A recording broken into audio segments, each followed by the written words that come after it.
साथियों नमस्कार।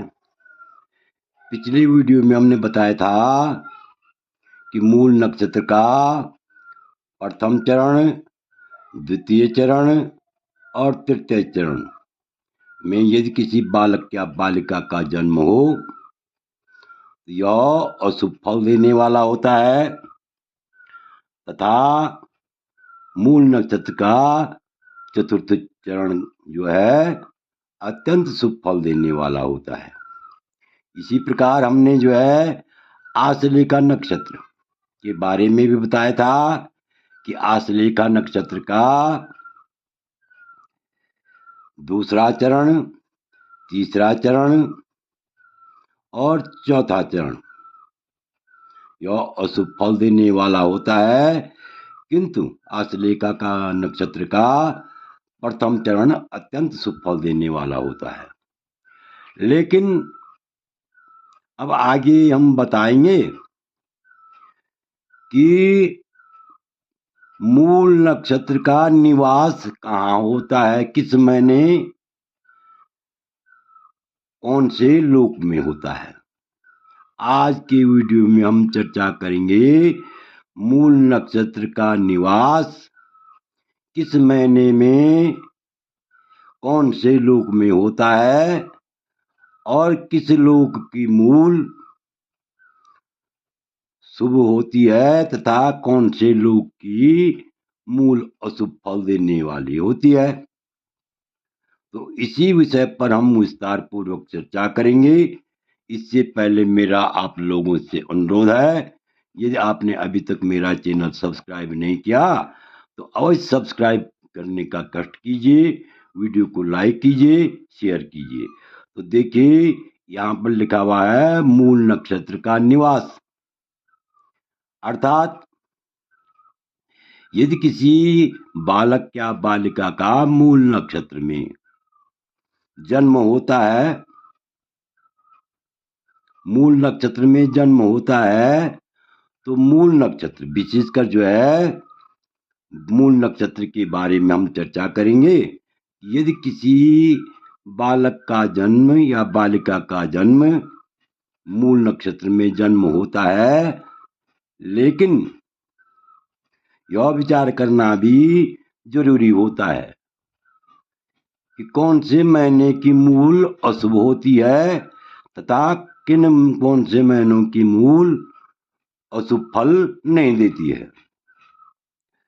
तो यहाँ पर लिखा हुआ है स्वर्गीय शुचिपौष पदीश माघे भूमो नभ कार्तिक चैत्र पौषे मूलम यदास्तात् तु तपस्य मार्ग वैशाख शुक्रीश शुभस्य तत्र। तो यहाँ पर देखिए अन्वय लिखा हुआ है शुचिपौष पदीश माघे मूलम स्वर्गी तिष्ठति नभ कार्तिक चैत्र पौषे मूलम भूमो तिष्ठति तपस्य मार्ग वैशाखे शुक्रेश मूलम अधस्तात् तिष्ठति मूलम यत्र तिष्ठति तत्रैव अशुभम ज्ञेयम्। ये इसका अन्वय हो गया। तो अब इससे आप और भी स्पष्ट समझ सकते हैं कि शुच पौष पदीश माघी भूमो स्वर्गी यानी आषाढ़ महीने में, भाद्रपद महीने में और आश्विन महीने में, असौज आश्विन को असौज भी कहते हैं। तो यानी आषाढ़ मास में, भाद्रपद मास में, आश्विन मास में और माघ मास में, इन 4 महीनों में मूल नक्षत्र कहाँ होता है? मूल नक्षत्र का निवास स्वर्गलोक में रहता है। कहाँ रहता है? स्वर्गलोक में। आषाढ़ महीने में, भाद्रपद महीने में, आश्विन महीने में, माघ महीने में। इन महीनों में यदि किसी बालक या बालिका का मूल नक्षत्र में जन्म हो, तो वह मूल कहाँ करती है वास, कहाँ निवास करती है, स्वर्गलोक में निवास करती है इन 4 महीनों में। अब देखिए 4 महीनों में जो है कहाँ करती है, पृथ्वी लोक में, श्रावण मास में, कार्तिक मास में, चैत्र मास में और पौष मास में। मूल का निवास कहाँ होता है, पृथ्वी लोक में होता है। कहाँ होता है, यानी भूमो, भूमो का मतलब पृथ्वी लोक में निवास होता है। तथा फाल्गुन महीने में, अगहन महीने में, यानी अगहन को मार्गशीर्ष भी बोलते हैं, वैशाख महीने में और ज्येष्ठ महीने में। इन 4 महीनों में जो है मूल नक्षत्र का निवास कहाँ, पाताल लोक में रहता है। तो मूल नक्षत्र जहाँ रहता है वहीं अशुभ फल देता है। मूल नक्षत्र जो है जहाँ रहता है वहीं अशुभ फल देता है। यहाँ पर लिखा हुआ है मूलम यत्र तिष्ठति, मूल नक्षत्र जहाँ निवास करता है तत्रैव अशुभम ज्ञेयम, वहीं अशुभ होता है। इससे क्या सिद्ध होता है कि मूल नक्षत्र का जो है निवास आषाढ़ महीने में, भाद्रपद महीने में, आश्विन महीने में और माघ महीने में स्वर्गलोक में रहता है। इसलिए पृथ्वी लोक के प्राणियों के लिए यह अशुभ फल देने वाला नहीं होता है।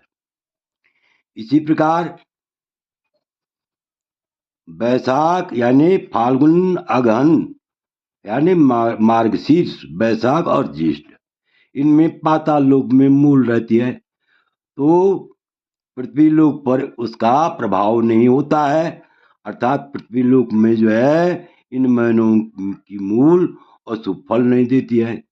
केवल 4 महीनों में, 4 महीनों में श्रावण मास में, कार्तिक मास में, चैत्र मास में और पौष मास में, यानी मूल नक्षत्र का निवास पृथ्वी लोक में रहता है।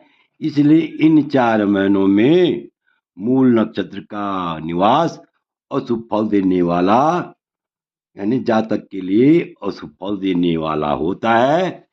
इसलिए यदि केवल यानी आषाढ़, भाद्रपद, आश्विन, माघ 4 महीने ये हो गए, और फाल्गुन, मार्गशीर्ष, वैशाख, ज्येष्ठ 8 महीने, इन महीनों के मूल में यदि किसी बालक या बालिका का जन्म होता है तो यह अशुभ फल देने वाला नहीं होता है, क्योंकि इन महीनों में जो है यानी मूल का निवास स्वर्गलोक में और पाताल लोक में रहता है। इसलिए वहीं अशुभ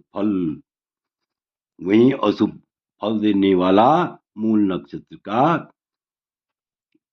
अशुभ फल देने वाली होती है।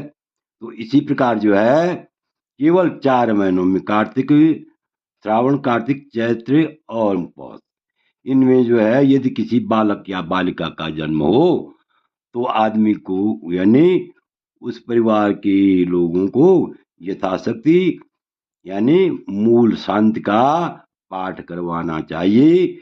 इससे भी क्या होती है, शुभ फल की प्राप्ति होती है। आशा है कि आप इस वीडियो को भली बात समझ गए होंगे। आपसे अनुरोध है, यदि आपको यह वीडियो अच्छा लगे तो मेरे चैनल को सब्सक्राइब कीजिए, वीडियो को लाइक कीजिए, शेयर कीजिए। वीडियो देखने के लिए बहुत बहुत धन्यवाद।